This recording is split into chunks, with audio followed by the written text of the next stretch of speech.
Hello friends, welcome to clear classes. आप लोग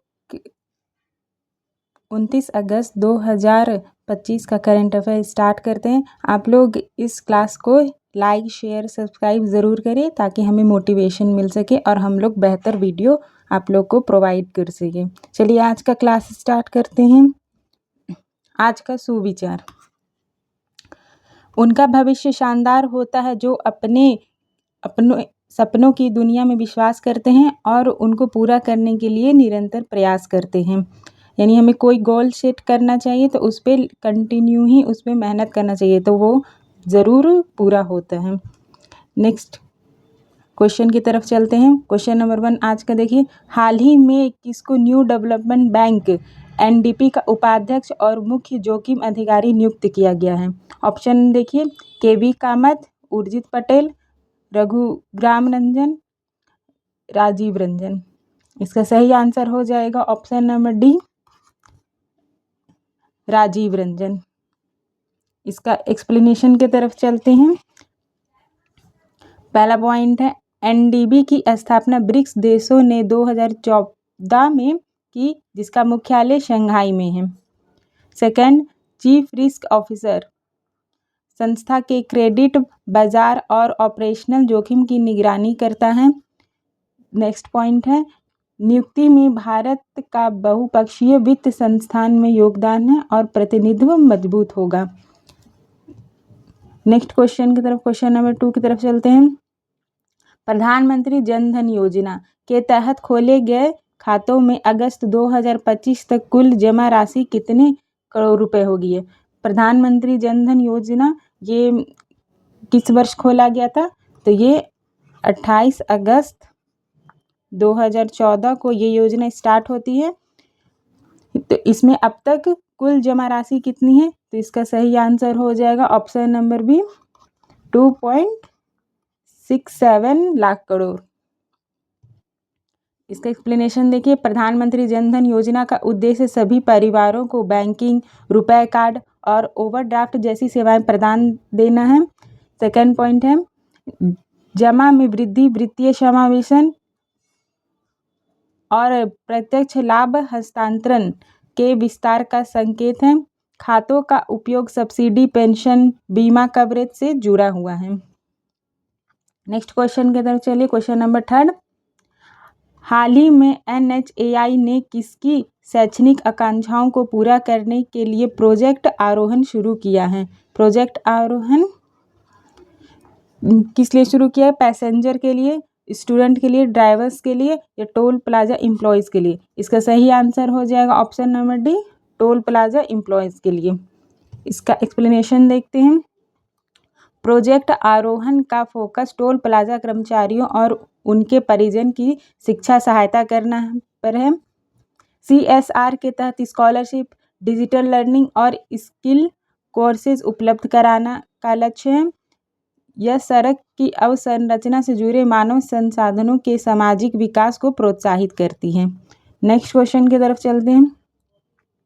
हाल ही में केंद्र सरकार ने कपास पर आयात शुल्क छूट कब तक के लिए बढ़ा दी है? इसका सही आंसर हो जाएगा ऑप्शन नंबर सी, 31 दिसंबर 2025। इसका एक्सप्लेनेशन की तरफ चलते हैं।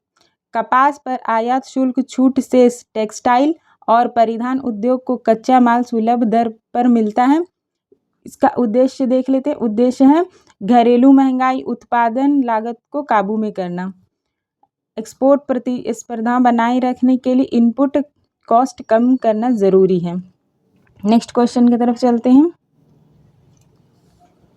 क्वेश्चन नंबर 5, मारुति सुजुकी की पहली इलेक्ट्रिक कार ई विटारा का प्रोडक्शन किस राज्य के हसनपुर प्लांट में शुरू हुआ है? महाराष्ट्र, राजस्थान, मध्य प्रदेश या गुजरात? इनमें से किन स्टेट में शुरू हुआ? तो इसका सही आंसर हो जाएगा ऑप्शन नंबर डी, गुजरात में। इसका एक्सप्लेनेशन देखते हैं। हंसलपुर गुजरात प्लांट कंपनी का प्रमुख मैन्युफैक्चरिंग हब है। ई विटारा से कंपनी ईवी सेगमेंट और औपचारिक प्रवेश कर रही है। ईवी निर्माण के स्थानीय सप्लाई चेन रोजगार को अवसर बढ़ेंगे। यानी इससे क्या होगा? निर्माण, ईवी निर्माण, इलेक्ट्रिक व्हीकल्स निर्माण के स्थानीय सप्लाई चेन और रोजगार का अवसर बढ़ेंगे।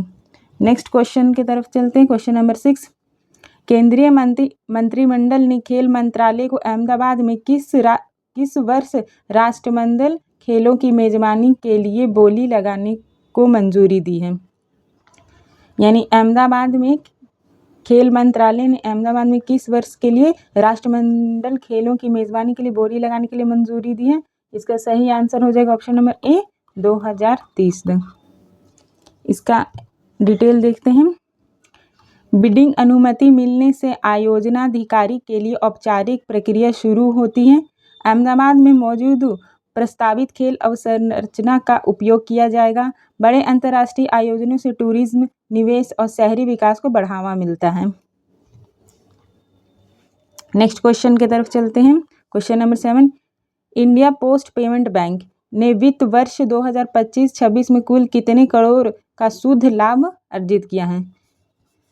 2025-26 में कितने करोड़ का शुद्ध लाभ अर्जित किया है। इसका सही आंसर हो जाएगा ऑप्शन नंबर बी, 134 करोड़। इसका डिटेल देखते हैं। इंडियन पोस्ट पेमेंट बैंक ने डाकघरों के विशाल नेटवर्क से बैंकिंग और डिजिटल पेमेंट की सेवाएं देता है। ग्राहकों तक डोर स्टेप बैंकिंग, AEPS और DBT वितरण स्कीम प्रमुखता है। लाभप्रदता, सेवा विस्तार और लागत प्रबंधन का परिणाम है। नेक्स्ट क्वेश्चन की तरफ चलते हैं। हाल ही में पूर्व खालिस्तान महानिदेशक अनीश दयाल सिंह को उप राष्ट्रीय सुरक्षा सलाहकार नियुक्त किया गया है। तो किससे किया गया है। इसका सही आंसर हो जाएगा ऑप्शन नंबर ए, CRPF। इसका डिटेल देखते हैं। डिप्टी NSA राष्ट्रीय सुरक्षा, आंतरिक सुरक्षा और रणनीति समन्वय में सहायता करता है। अर्धसैनिक बल का अनुभव सुरक्षा नीति निर्माण में उपयोगी होता है। समन्वित खुफिया और संकट प्रबंधन मजबूत बनाता है। नेक्स्ट क्वेश्चन की तरफ चलते हैं। कैबिनेट ने PM street vendor Atmanirbhar Nidhi यानी PM निधि योजना के पुनर्गठन और ऋण अवधि को कब तक आगे बढ़ाने को मंजूरी दी है। इसका सही आंसर हो जाएगा ऑप्शन नंबर डी, मार्च 31, 2030। इसका डिटेल देख लेते हैं। PM स्वनिधि सड़क फेरी वाले विक्रेताओं को बिना जमानत छोटे ऋण उपलब्ध कराता है। नेक्स्ट पॉइंट है, समय वृद्धि से आर्थिक अधिक लाभार्थी को औपचारिक क्रेडिट में लाने में मदद होगी। समय का पुनर्भुगतान पर सब्सिडी, ब्याज सब्सिडी और उच्च ऋण राशि का प्रावधान भी मिलता है। नेक्स्ट क्वेश्चन की तरफ चलते हैं। हाल ही में सरकार ने प्रत्येक वर्ष किस तारीख को आयुर्वेद दिवस के रूप में मनाने की घोषणा की है। आयुर्वेद दिवस किस दिन को मनाने के लिए सरकार ने घोषणा की। इसका सही आंसर हो जाएगा ऑप्शन नंबर डी, 23 सितंबर। इसका डिटेल देखते हैं। आयुर्वेद दिवस का लक्ष्य परंपरागत चिकित्सा के प्रति जागरूकता को बढ़ाना है। आयुष सेक्टर के अनुसंधान, मानकीकरण और एकीकृत स्वास्थ्य सेवाओं पर बल देता है। आयुर्वेदिक पद्धति की रोकथाम, केंद्रीय सोच सार्वजनिक स्वास्थ्य में सहायक है। नेक्स्ट क्वेश्चन की तरफ चलते हैं। 11 नंबर, भारत ने फरवरी 2025 तक कितने लाख इलेक्ट्रिक वाहन पंजीकृत किए हैं। तो कितने लाख इलेक्ट्रिक वाहन पंजीकृत किए हैं। इसका सही आंसर हो जाएगा ऑप्शन नंबर डी, 56.75 लाख। इसका डिटेल देखते हैं। EV यानी इलेक्ट्रिक व्हीकल्स रजिस्ट्रेशन में तेजी, फेम, राज्य प्रोत्साहन और चार्जिंग अवसंरचना का लाभ हुआ है। 2 पहिए और 3 पहिए इलेक्ट्रिक व्हीकल की हिस्सेदारी अधिक है। ईंधन आयात में कमी और प्रदूषण नियंत्रण में यह मदद करता है। नेक्स्ट क्वेश्चन देखते हैं। उत्पादन से जुड़ी प्रोत्साहन PLI योजना कितने महत्वपूर्ण क्षेत्रों को विशेष प्रोत्साहन और प्रदर्शन ढांचे के साथ कवर करती है?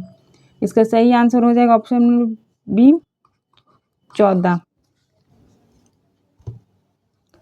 PLI का लक्ष्य घरेलू विनिर्माण बढ़ाना है और आयात निर्भरता को कम करना है। Mobile, electronics, pharma, auto components आदि प्रमुख सेक्टर शामिल हैं। परफॉर्मेंस बेस्ड इंसेंटिव से निवेश और रोजगार सृजन को बढ़ावा मिलता है।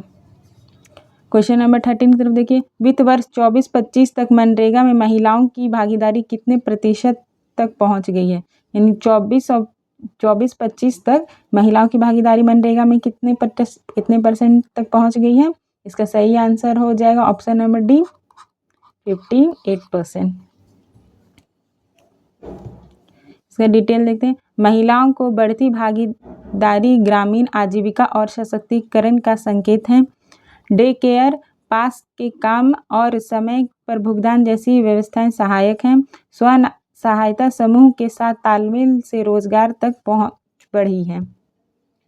नेक्स्ट क्वेश्चन है क्वेश्चन नंबर 14। प्रत्येक वर्ष भारत में राष्ट्रीय खेल दिवस कब मनाया जाता है? तो कब मनाया जाता है? इसका सही आंसर हो जाएगा ऑप्शन नंबर बी 29 अगस्त। इसका डिटेल देखते हैं। यह हॉकी के महान खिलाड़ी मेजर ध्यानचंद की जयंती पर मनाया जाता है। इस दिन खेल के प्रति जागरूकता और फिट इंडिया जैसी पहल पर जोर दिया जाता है। खेल पुरस्कार क्या क्या है? खेल पुरस्कार में ध्यानचंद, अर्जुन आदि इस संदर्भ में चर्चित रहते हैं। क्वेश्चन नंबर 15 की तरफ देखिए। अगस्त 2025 तक पीएम किसान योजना के तहत किसानों को 20 किस्तों में कुल कितने लाख करोड़ रुपए वितरित किए गए हैं? कितने लाख करोड़ रुपए वितरित किए? इसका सही आंसर हो जाएगा option number C 3.90 lakh crore. इसका डिटेल देखते हैं। पीएम किसान के तहत पात्र किसानों को सालाना 6,000 रुपये 3 समान किस्तों में दिया जाता है। यानी एक साल में 3 किस्त में 2,000 करके मिलता है। डीबीटी के माध्यम से पारदर्शी भुगतान सीधे लाभार्थियों के खाते में जाता है। कृषि इनपुट लागत के दबाव को कम करने में सहायक होता है। यहाँ तक हमारा करेंट अफेयर्स था। अब कुछ स्टैटिक जीके के क्वेश्चन देख लेते हैं। Question number 16। भारतीय कला के सबसे महत्वपूर्ण नमूनों में से एक खजुराहो मंदिर किस शैली में निर्मित की गई है? नागरा स्टाइल, ड्रेविडियन स्टाइल, बेसर स्टाइल या नन ऑफ दिस? इसका सही हो जाएगा आंसर हो जाएगा ऑप्शन नंबर ए नागर स्टाइल में। खजुराहो मध्य प्रदेश के नागर शैली में स्पायर यानी शिखर और ऊर्ध्वाभिमुखता प्रमुख है। सूक्ष्म मूर्ति कला, मंदिर पंचायतन योजना और संतुलित अनुपात में इसकी विशेषता है। 10वीं से 11वीं सदी में चंदेल शासकों द्वारा इसका निर्माण किया गया था। नेक्स्ट क्वेश्चन देखिए क्वेश्चन नंबर 17। आग्नेय और अवसादी शैल किस कार्यांतरित शैलों में परिवर्तित हो जाते हैं?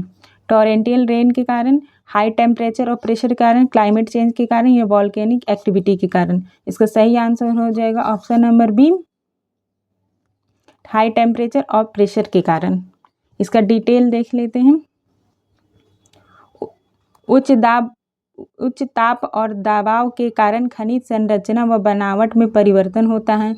कार्यांतरण से नई शैलें जैसे ग्नाइस, शिस्ट, क्वार्टजाइट बनती है। प्रक्रिया भूप्रपट्टी के अंदर गहराई में लंबे समय में होती है। नेक्स्ट क्वेश्चन देखते हैं। Question number 18। तेल के एक बैरल लगभग कितने लीटर के बराबर होता है? तो इसका सही आंसर हो जाएगा ऑप्शन नंबर बी 159 लीटर के बराबर। एक बैरल में कितने लीटर होते हैं? 159 लीटर। मानक crude oil barrel 42 US gallon बराबर कितना होता है? 159 लीटर।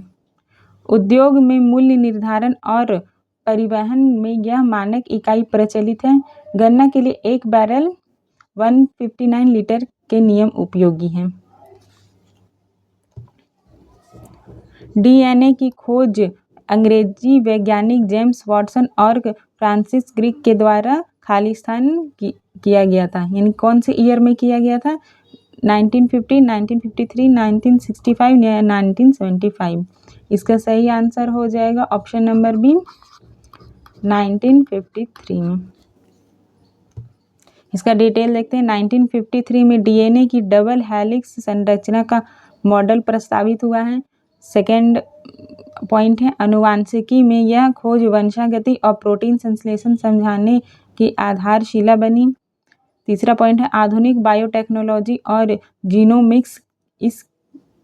जीनोमिक्स की नींव इस पर टिकी हुई है। लास्ट क्वेश्चन देख लेते हैं। वित्तीय समावेशन हेतु प्रधानमंत्री जन धन योजना का शुभारंभ खालिस्तान को भारतीय प्रधानमंत्री श्री नरेंद्र मोदी द्वारा किया गया था। तो ये कब स्टार्ट किया था? अभी थोड़ी देर पहले मैंने बताया था, ये 28 अगस्त 2014 को स्टार्ट किया था, इसलिए ऑप्शन नंबर सी इसका सही आंसर हो जाएगा। इसका डिटेल एक बार देख लीजिए। योजना का लक्ष्य बैंक खाते, रुपए कार्ड, बीमा और पेंशन तक सार्वजनिक पहुंच को बढ़ाना था। ग्रामीण शहरी दोनों क्षेत्र में बैंकिंग सेवाओं का विस्तार करना था। डीबीटी, जनधन, आधार और मोबाइल त्रिकोण का आधारशिला था। इसका पीडीएफ आपको टेलीग्राम चैनल क्लियर एसएससी के ऑफिशियल पे मिल जाएगा। Thank you for watching this video. Please इस वीडियो को लाइक, सब्सक्राइब और शेयर ज़रूर करें ताकि हम और से और अच्छा आपको वीडियो प्रोवाइड कर सकें। Thank you.